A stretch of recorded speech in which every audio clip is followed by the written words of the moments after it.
다 같이 한 목소리로 합독하겠습니다. 그는 우리의 화평이신지라 둘로 하나를 만드사 원수된 것 곧 중간에 막힌 담을 자기 육체로 허시고 법조문으로 된 계명의 율법을 폐하셨으니 이는 이 둘로 자기 안에서 한 새 사람을 지어 화평하게 하시고 또 십자가로 이 둘을 한 몸으로 하나님과 화목하게 하려 하심이라. 원수된 것을 십자가로 소멸하시고 또 오셔서 먼 데 있는 너희에게 평안을 전하시고 가까운 데 있는 자들에게 평안을 전하셨으니 이는 그로 말미암아 우리 둘이 한 성령 안에서 아버지께 나아감을 얻게 하려 하심이라. 그러므로 이제부터 너희는 외인도 아니요 나그네도 아니요 오직 성도들과 동일한 시민이요 하나님의 권속이라. 너희는 사도들과 선지자들의 터 위에 세우심을 입은 자라. 그리스도 예수께서 친히 모퉁이 돌이 되셨느니라. 아멘. 음력을 쓰는 사람이 있고 양력을 쓰는 사람이 있죠. 음력을 쓰는 국가도 있고 양력을 쓰는 국가도 있습니다. 교회는 교회 나름대로 칼렌더가 있습니다. 그런데 오늘이 교회 칼렌더로 하면 1년의 마지막이고요. 다음 주부터 이제 새로운 절기로 바뀌면서 소위 대강절, 절기의 첫 번째 시작이 됩니다. 절기의 마지막은 감사로 끝내고 이제 그리스도를 대망하면서 새로운 날, 리프레시하는 계절이 이제 곧 대강절입니다. 대강절은 예수 그리스도의 오심을 기다리는 절기입니다. 예수님은 이 땅에 평화의 왕으로 오셨습니다. 우리를 평화롭게 하시고 우리로 하여금 평화 안에 살도록 그렇게 하시기 위해 이 땅에 오신 겁니다. 사랑하는 성도 여러분, 이제 대강절을 맞아서 온 성도 여러분 가정에 주님의 평화가 임하시기를 주님의 이름으로 축원합니다. 여러분 마음의 평화를 누리고 살아가십니까? 오늘 우리가 평화를 누리는 게 참 숙제 중에 숙제가 아닌가 싶습니다. 사람은 사람이 살아도 마음의 평화가 없습니다. 함께 이루는데 또 평화가 그렇게 온전해지게 이루어지지 않고 있음을 봅니다. 근데 오늘 본문의 말씀을 보면 에베소 교회 안에서 기적과 같은 사실이 일어납니다. 교회 안에 하나가 될 수 없었던 사람들이 하나가 됐다는 겁니다. 이 하나가 될 수 없던 사람이 누구냐? 하나는 유대인이고 하나는 이방인이었습니다.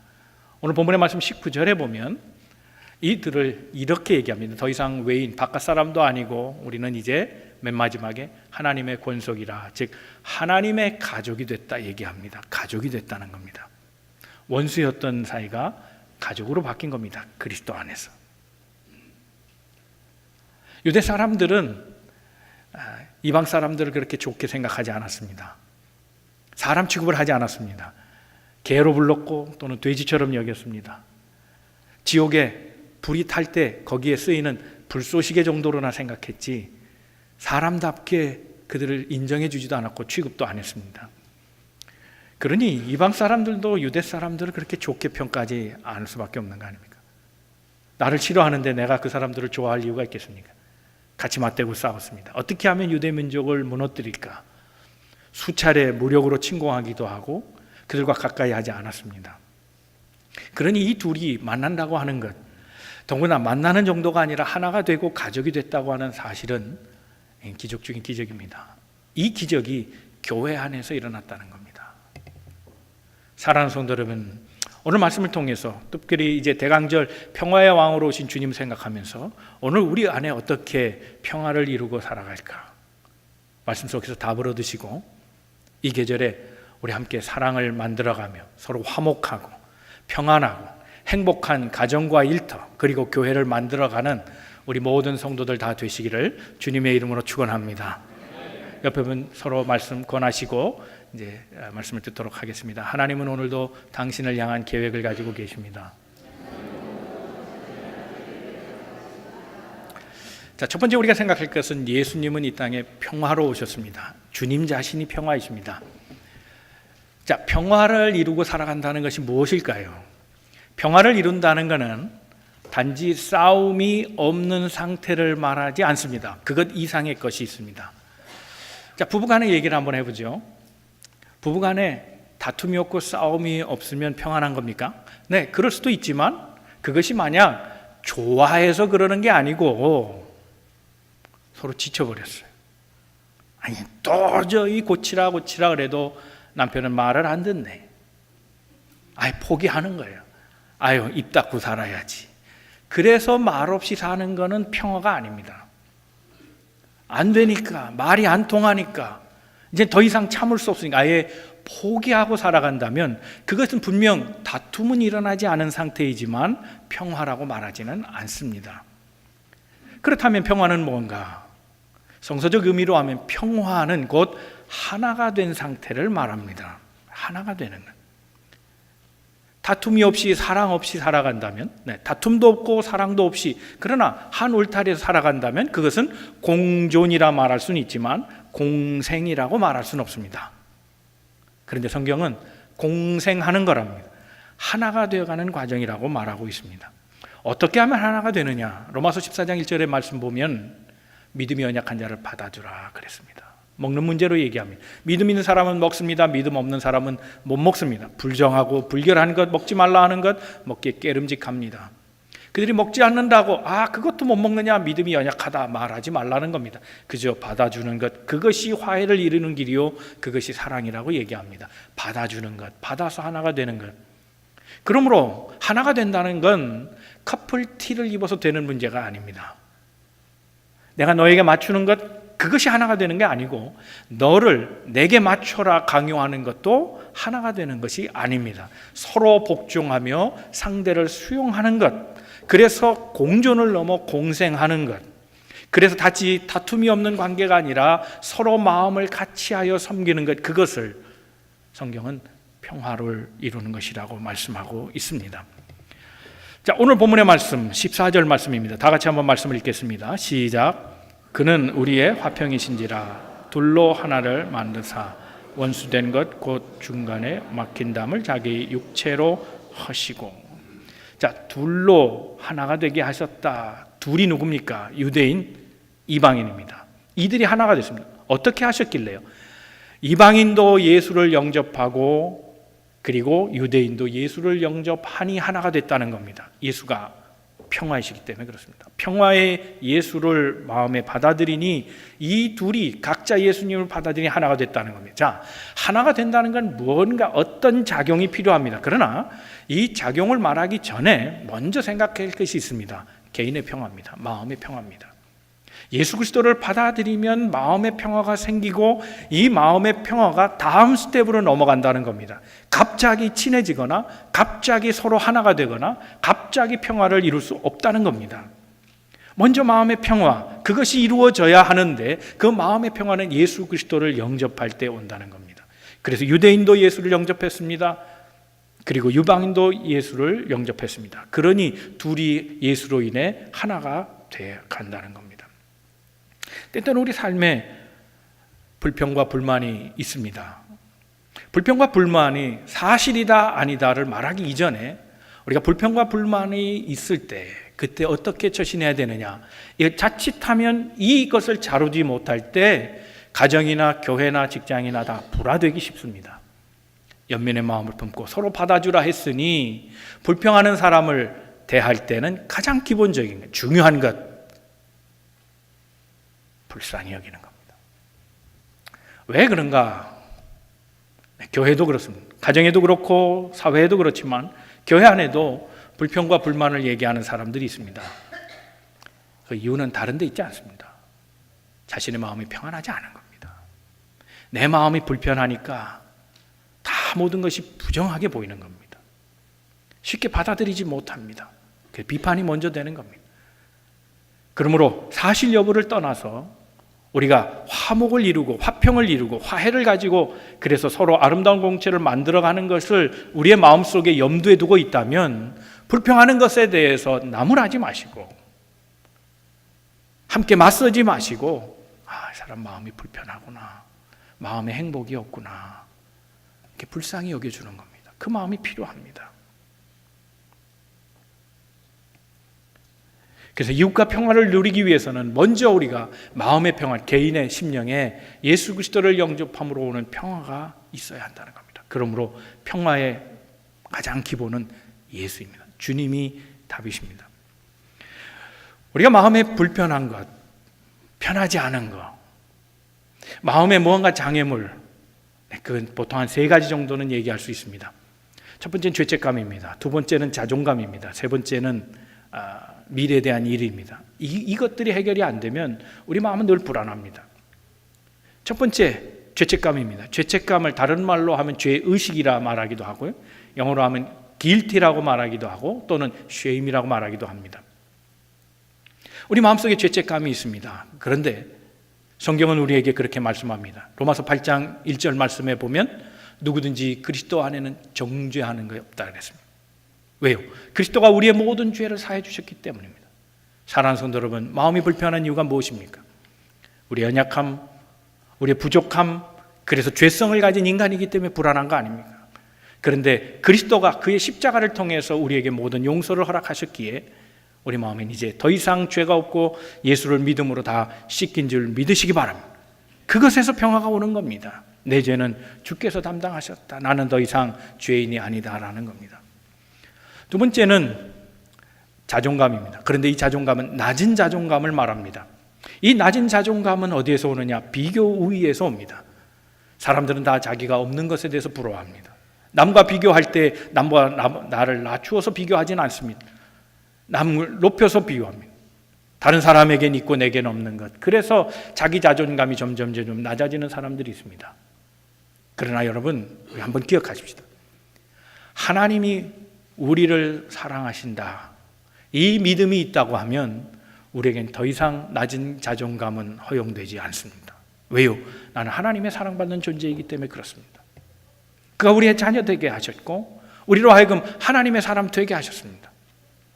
그런데 모든 불행의 시작은 어디에서 오는가 하면 마음이 불편한 자들이 대략 생각하는 것이 그렇다라고 할 때 아니다라고 받아치는 사람입니다. 이런 사람들의 특징을 보면 마음의 불안이 틀림없이 마음속에 있습니다. 그래서 그렇다 그래도 받아들이지 못합니다. 신앙생활을 잘하는 사람 보면 단순합니다. 그런데 영성은 아주 매우 심플한 것을 볼 수 있습니다. 하나님이 그렇다 그러면 그렇게 믿는 겁니다. 하나님이 아니라 하신 것은 그냥 아니라고 받아들이는 사람들입니다. 그런데 그렇다라고 하는데 아닌데라고 하는 데서 인간의 마음에 평안이 없는 겁니다. 하나님이 우리를 사랑하십니다. 믿으시면 아멘? 그냥 받아들이면 되는 거예요. 하나님이 너를 이쁘게 보신다 했을 때 하나님이 나를 이쁘게 보시는구나 받아들이면 되는데, 내가 나를 봐도 아무리 봐도 이쁜 것 같지는 않아요. 하나님이 너를 이쁘다 하는데도 난 안 이뻐요 라고 말하니 마음에 평화가 있겠습니까? 하나님이 그렇다 그러면 그런 겁니다. 하나님은 우리의 모든 걸 책임져 주시는 좋으신 하나님입니다. 세상에 그건 어떤 것보다 나를 존귀 여기시고 사랑하는 하나님이신 것을 믿으시기를 주님의 이름으로 축원합니다. 세 번째, 장래의 일입니다. 우리 인생은 다 유한합니다. 그래서 내일 일이 다 불안합니다. 어떻게 될지 모릅니다. 건강의 문제가 그렇고 자녀의 문제가 그렇고 내 직장의 문제가 그렇습니다. 사업도 그래. 내일 할 수 없는 거 아니에요. 다 그런 인간은 불행합니다. 늘 불안 속에 살아가죠. 그러나 우리가 하나님의 자녀가 된 이상 우리의 미래도 하나님께서 책임져 주신다는 사실을 믿을 때 우리의 장래마저도 하나님을 내어 맡기고 근심과 염려에서 벗어날 수 있게 된다는 겁니다. 그러므로 예수 그리스도를 마음에 영접하는 건 매우 중요한 일이 아닐 수 없습니다. 사랑하는 성도들은 마음에 평화가 없을 때 예수 그리스도를 구주로 영접하는 우리 모든 성도들 되시기를 주님의 이름으로 축원합니다. 그런데 목사님, 저는 이미 예수를 영접한 지 오래됩니다. 그런데 마음에 불안이 있습니다. 왜 그렇습니까? 예수 영접한 게 분명한데 아닌 게 아닌데 왜 내 마음에는 평안이 없습니까? 물을 수 있습니다. 그런 분들은 다시 하나님의 말씀을 공부하십시오. 다시 성경 공부하십시오. 성경 공부의 중요한 뜻이 무엇입니까? 역사를 아는 겁니까? 아닙니다. 지리를 더 배우는 겁니까? 아닙니다. 숨겨진 뜻, 비밀의 뜻, 깨달음 이런 거 아닙니다. 하나님의 말씀을 배우는 중요한 기본적인 것, 이걸 놓치면 성경 공부를 실패한 겁니다. 그건 뭡니까? 하나님이 어떤 분인가 하는 걸 배우는 겁니다. 예수 그리스도가 우리를 위해서 무엇을 해주셨는가, 그것을 배우는 겁니다. 성령께서 지금도 활동하셔서 우리를 위해 어떤 일을 돕고 계시는가를 분명하게 알고 믿음에서 떠나지 않는 것, 이것이 성경 공부의 가장 중요한 핵심입니다. 이걸 놓치면 안 됩니다. 그 외의 것은 부수적인 겁니다. 역사를 더 깊이 알고 하나님의 말씀 심층적으로, 그 사회학적으로, 역사적으로, 문헌적으로, 그래서 어떤 경우에 시적으로 큐티하면서 명상하면서 그렇게 아는 것도 중요하지만 그런 건 다 부가적인 겁니다.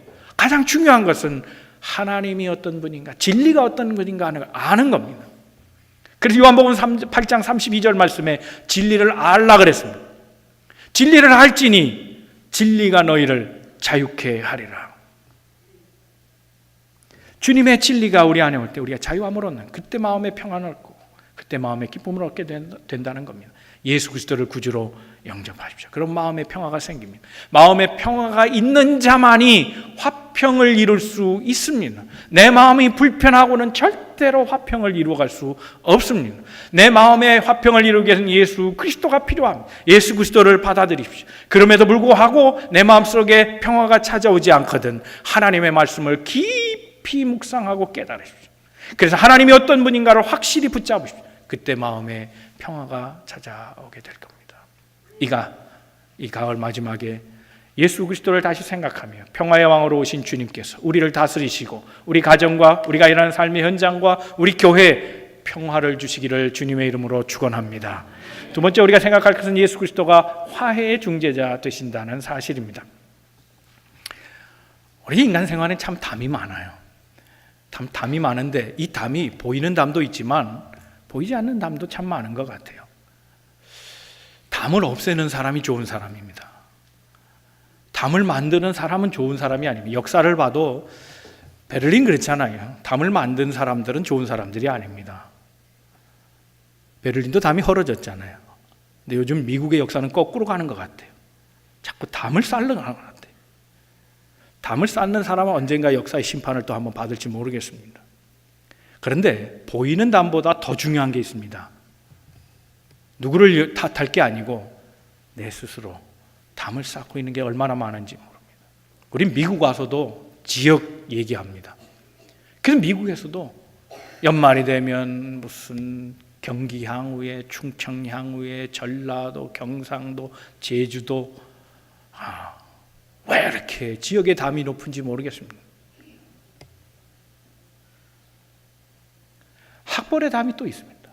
무슨 학교 동창회 광고가 왜 이렇게 많이 나오는지, 자신들끼리 모으는 거야 좋지만 그것이 누군가를 차별하는 것이 되면 안 됩니다.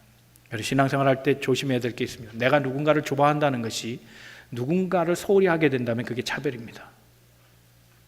내가 누구를 좋다라고 말하는 것이 강조되면 강조될수록 그렇지 않은 사람이 발생한다는 것을 의식해야 합니다. 담이 너무 많아요. 심지어는 나이의 담도 있어요. 한국 사람은 꼭 만나면 조금만 지나면 물어보는 게 있습니다. 띠가 어떻게 되세요? 꼭 나이를 물어봐요. 근데 요즘은 1년 안에도 차이를 두더라고요. 1년 안에. 빠른이 되나?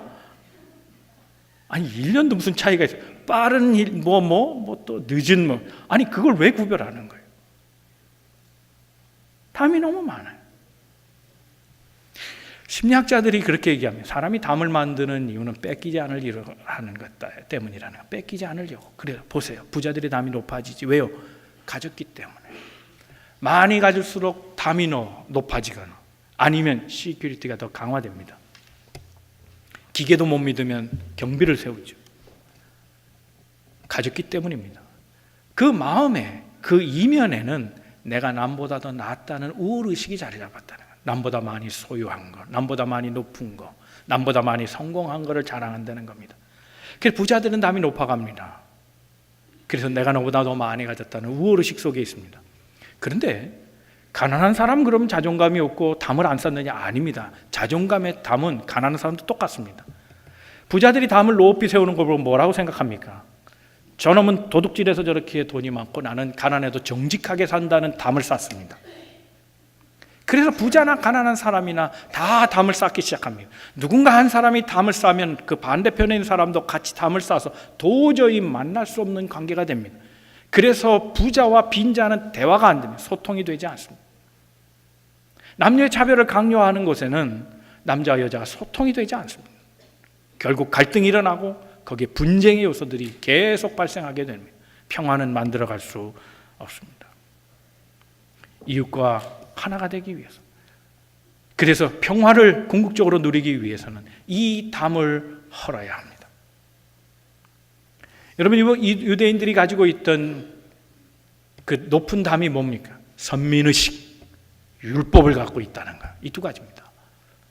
그들은 선민의식을 아주 우월적으로 내세웠습니다. 그들이 선민의식답게 살지 않아도 그런 것을 강조했습니다. 율법 지키지도 못하면서 율법을 가진 것만으로도 그것을 자랑했고, 법이 없는, 율법 없는 자들은 마치 짐승처럼 취급해버렸습니다.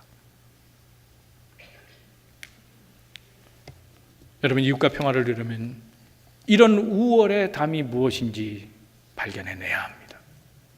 유대인들은 그걸 몰랐습니다. 오늘 우리에게는 담은 없습니까? 주관적이든 객관적이든, 나만 생각하든 남이 또 그렇게 보든 우리가 잘났다고 생각하는 담은 혹시 우리가 없습니까?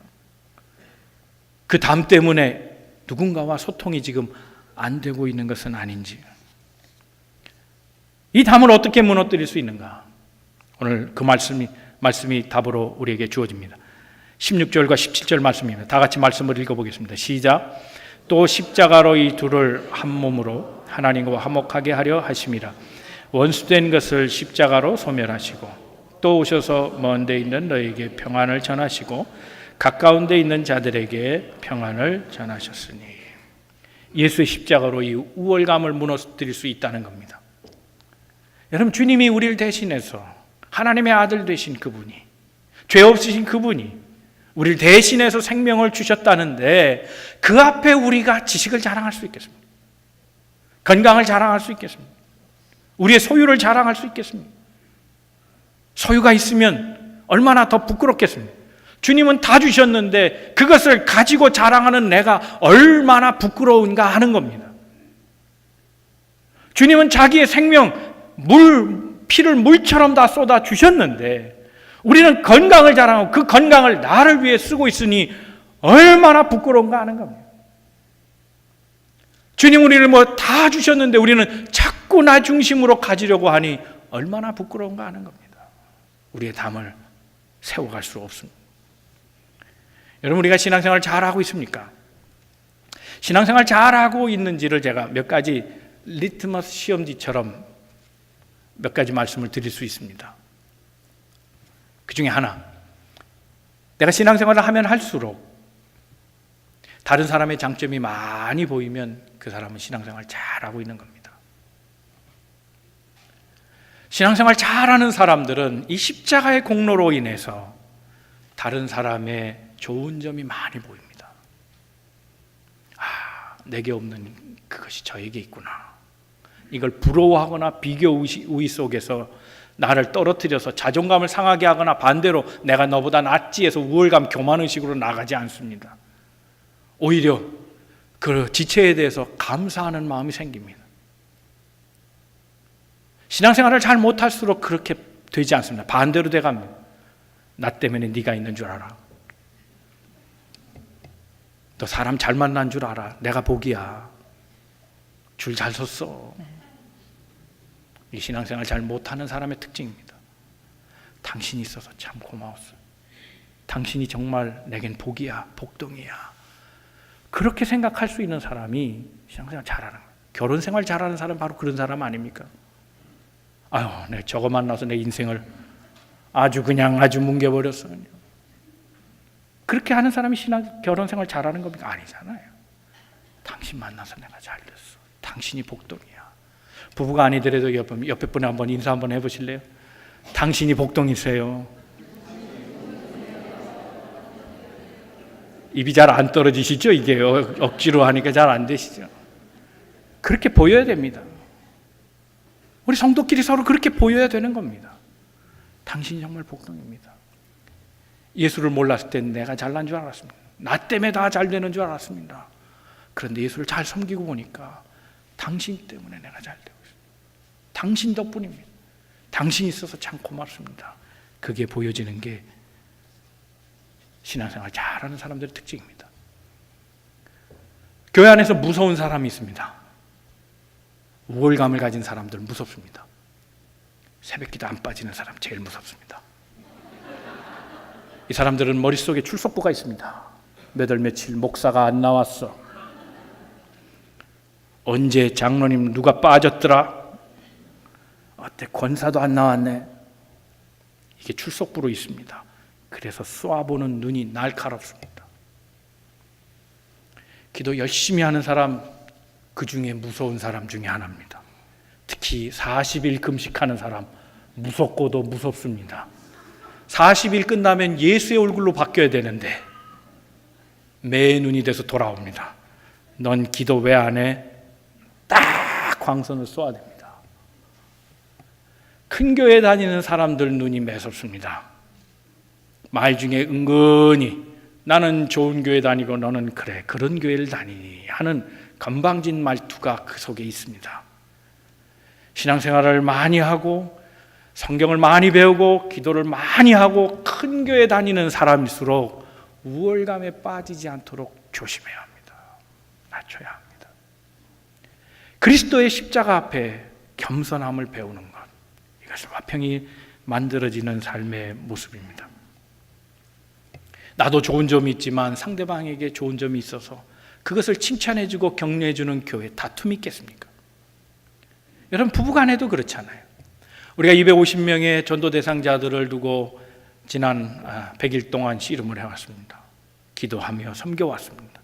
그런데 혹 아내가 먼저 신앙생활하고 남편이 신앙생활 좀 덜한 경우에 있다면 여러분 기도할 때도 조심해야 돼요. 그저 밥상머리에서 기도할 때 주님 우리 남편 불쌍히 여기시고 기도하는 사람 되게 하시고 말씀 공부 잘하게 해주시고 영적인 사람 되게 해주시고 아내 말도 잘 듣게 하시고 부지런하게 하시고 막 그렇게 그냥 침을 튀기면서 국에다가 막 국이 싱겁도록 그렇게 해버리면요 남편이 뭐라고 생각할까요? 이게 하나님에게 기도하는 거야 나보고 설교하는 거야. 여러분 여성분들이 깨져야 될 착각이 있습니다. 남자는 생각보다 안 착화되는 거. 여러분 여성들의 말이 맞아요. 남자는 짐승이에요. 아주 싸나워요. 그래서 그렇게 착하지 않아요. 그런 아내의 기도에 감동을 받고 즉시로 새벽 기도하고 막 그런 사람 없어요. 더 안 하지. 그런 기도는 혼자 조용히 교회 와서 하세요. 남편 앞엔 제발 하지 마세요. 여러분 우리가 상대방을 놓고 기도하는 방법이 원칙이 있어야 합니다. 그 원칙은 이런 겁니다. 상대방을 위해서는 축복의 기도를 해주는 거예요. 그리고 나를 향해서는 항상 회개의 기도를 하는 거예요. 분쟁이 일어나는 이유가 뭡니까? 이걸 거꾸로 하는 거예요. 남에게는 맨날 회개해달라요. 주님 저 사람 변하게 해주시고 저 사람 달라지게 해주시고 저 사람 바뀌게 해주세요. 그리고 자기에 대해서는 나는 건강하게 해주시고 우리 집 잘 되게 해주시고 돈 많이 벌게 해주시고 이거 거꾸로 하세요. 하나님이 어떤 기도 들으실까요? 남 축복해주는 사람의 기도를 더 많이 들어주실 줄로 믿습니다. 이게 화평을 만들어가는 거예요. 문제는 내게 있지 남에게 있지 않다. 나를 회개하고 다른 사람의 장점을 보면서 나아갈 때 교회는 분쟁이 없고 우리의 일터도 평화로워지어 화목과 화평을 누리고 살아가게 될 수 있다는 겁니다. C.S. 루이스가 그런 얘기를 했습니다. 그 책 제목이 어마어마합니다. 천국과 지옥의 이혼. 제목이 그거예요. 천국과 지옥의 이혼. 이 내용을 간추려 보면 이렇습니다. 예수의 십자가 이전에는 이 땅에는 모든 사랑이 미움으로 변해버렸다는 겁니다. 사랑이 없다는 겁니다. 매일 분쟁하고 원수처럼 지낸다는 겁니다. 그러나 예수의 십자가 이후에는 그 망가졌던 관계들이 회복돼서 그 미움이 사랑으로 변해가기 시작했다. 나와 내가 하나가 되고 나와 하나님이 하나가 돼서 모두가 하나가 되게 하는 회개의 운동이 십자가로부터 시작되고 있다. 그렇게 얘기합니다. 십자가를 보면서 나와 내가 하나 되지 못한 것을 회개하며 그리스도의 보혈로 하나가 되는 그런. 그래서 C.S. 루이스는 이렇게 얘기합니다. 예수가 십자가에서 한 손으로는 하나님을 붙잡고 다른 한 손으로는 사람을 붙잡고 그리고 그는 외쳤다는 겁니다. 엘리 엘리 외쳤다는 겁니다. 하나님을 향해 이렇게 얘기합니다. 하나님 하나님, 내가 저들을 대신하여 내 피를 뿌렸으니 이제 나를 봐서 용서해 주시고 저들을 걷어주세요. 제발 하나님 시선 다시 저들에게 향해 주세요. 그렇게 호소하며 통곡하고 계셨다는 겁니다. 또 한편으로는 사람들을 붙잡고 인생아 인생아, 하나님께서 더 멀리 가지 말아라. 내가 하나님께 중보가 되었으니 이제 하나님께로 나와라 나와라. 하나님을 향하여 사람을 향하여 양손을 벌리시고 그래서 간절하게 피를 쏟아내시며 통곡하시고 눈물로 호소하셨던 그분의 십자가가 오늘 우리를 회복시키고 있다고 얘기하죠. 이것이 평화입니다. 거저 얻은 평화가 아니고 그리스도의 십자가로 우리의 막힌 모든 담, 우월의 담을 허셔서 하나가 되게 하신, 자기를 희생하사 하나가 되게 하신 하나님의 은혜의 역사라는 겁니다. 사랑하는 성도 여러분, 우리도 이런 마음을 갖고 화해의 중재자로 살아가기를 바랍니다. 분리하고 대립하는데 일조하지 말고, 불평을 듣더라도 불쌍히 여기고 그 불평에 동조하지 말고, 그래서 화를 만들지 말고 그리스도의 십자가를 지는 마음으로 희생하며 둘이 하나 되기를 위해 노력하는 화해자요, 조력자요, 중보자의 삶을 살아가길 바랍니다. 그것이 오늘 대강절을 맞는 우리들의 자세가 되어야 믿습니다. 예수님처럼 화해자로 살아가는 우리 믿음의 성도들 다 되시기를 주님의 이름으로 축원합니다. 세 번째는 예수님은 우리의 삶의 중심과 기준이 되어 주십니다. 20절과 22절 우리가 읽지 않은 성경까지 다 같이 한번 읽어보도록 하겠습니다. 시작. 너희는 사도들과 선지자들의 터 위에 세우심을 입은 자라. 그리스도 예수께서 친히 모퉁이 돌이 되셨느니라. 그의 안에서 건물마다 서로 연결하여 주 안에서 성전이 되어가고 너희도 성령 안에서 하나님이 거하실 처소가 되기 위하여 그리스도 예수 안에서 함께 지어져 가느니라. 평화는 저절로 되지 않습니다. 노력해야 됩니다. 천생연분으로 만나도 노력하지 않으면 지옥 같은 부부 생활을 할 수밖에 없고, 설령 마음에 안 맞는 사람들 같이 살아도 죽기로 노력하면 하나가 돼서 행복을 이루고 갈 수 있습니다. 그렇지 않아요? 우리 70, 80대 어른들 옛날에는 그 이전엔 다 사진 한 장 보고 결혼하셨다 그러더라고요. 그래도 사는 거예요. 기껏 골라놓고 사니 못 사니 그러는 우리하고 달라요. 야, 눈으로 보기 정말 찡하다 그래서 야, 천생연분이다 그렇다고 다 오래가는 것도 아니고요.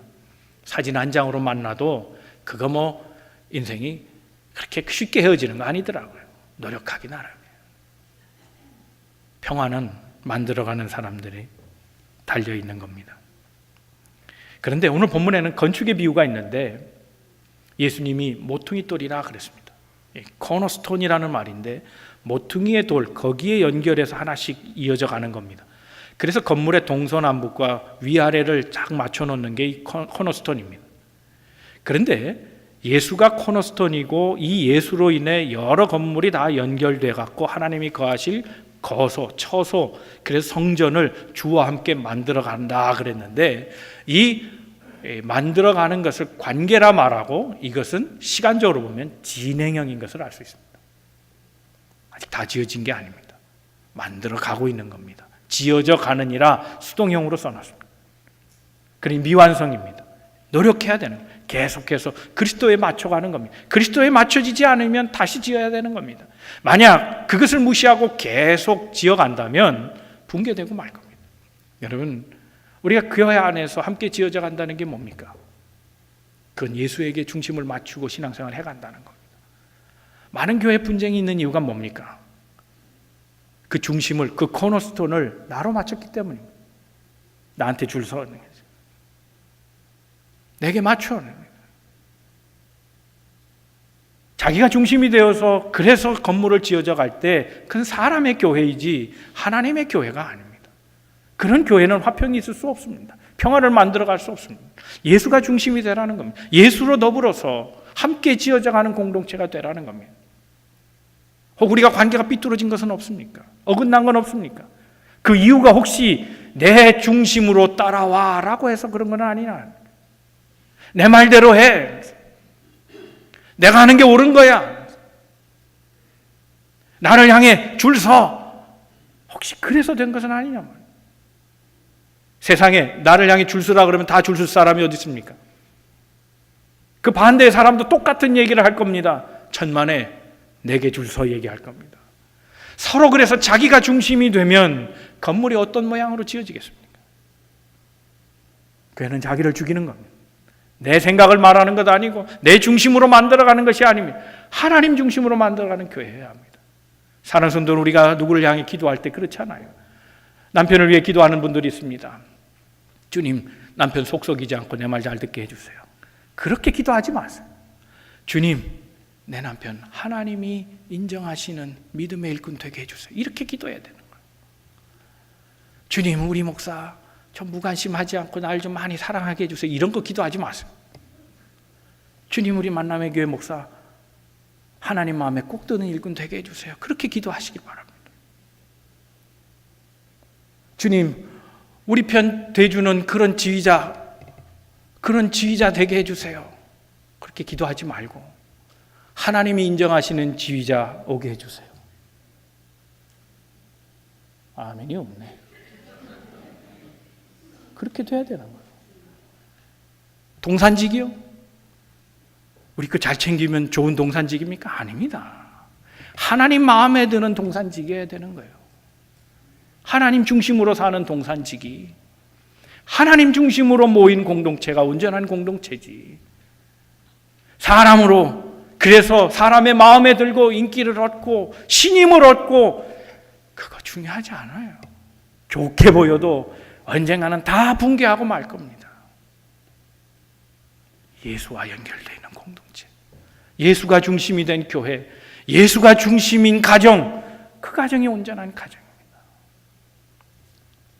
사랑하는 성도 여러분, 우리 안에 갈등이 혹 예수 아닌 다른 것 때문에 생겼다면 이 시간 우리가 회개해야 합니다. 십자가로.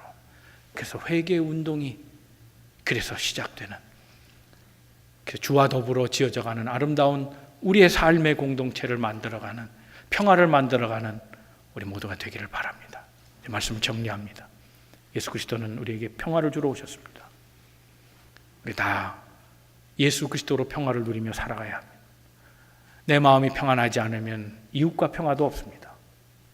내 마음의 평화를 방해하는 많은 요소들 주의 보혈로 다 씻어내시고 그리스도를 영접하시고, 그리스도를 영접해도 불안하면 하나님 말씀을 열심히 공부하시고, 그래서 반드시 하나님이 어떤 분이고 성령은 우리를 위해 어떤 일을 하고 계시며 예수는 날 위해 무엇을 하셨는지를 분명히 믿음 안에 확신하시고 예수 그리스도로 영접하여 행복을 누리는, 평화를 누리는 우리 모두가 되기를 바랍니다. 예수님처럼 사시기 바랍니다. 주님은 우리의 화해자 되어주셨습니다. 막힌 담을 허시고 하나를 만들어 주셨습니다. 우리의 우월의 담이 다 깨어지기를 바랍니다. 그래서 소통하기를 바랍니다. 더 나아가 하나님 중심으로, 예수 중심으로 삶을 만들어갈 때 우리를 다스리시는 하나님의 놀라운 권위와 그 권세가 우리를 하나 되게 하시고 그래서 평화를 이루게 하실 줄로 믿습니다. 이 시간 우리 함께 기도하시겠습니다.